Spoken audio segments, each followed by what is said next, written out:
I will be your refuge, He is your refuge. If God says, I will deliver you, He will deliver you. You cannot measure the deliverance saying that, oh, because if I'm doing this, He will deliver me only because I do that. He is a faithful God. His promises are always yes and amen. But we live in a society of measurement. We confine Him. We decide whether I can receive this miracle or not. We decide because the doctor's told there is a problem and we go by the report. But here is an example we read just now. Elijah throws a stake into the water and the axe floats up. How weird is that?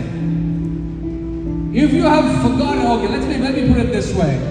You are on a lake going in a boat and your wedding ring fell off because you're doing your calories, your proteins, and you lost weight, and suddenly your wedding ring falls off into the water. What does the wife do? Can she take a stick and say, throw the stick into the water and say, oh, let it float? What does the wife do? She gives you a stare. She gives, the first thing she does is give you a stare. Are you serious?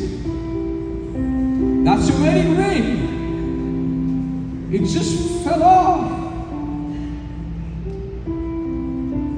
How many of you had that experience?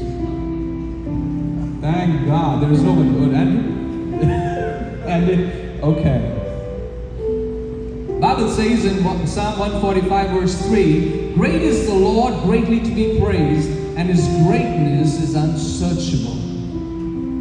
King Solomon speaks of the temple that he has built for God.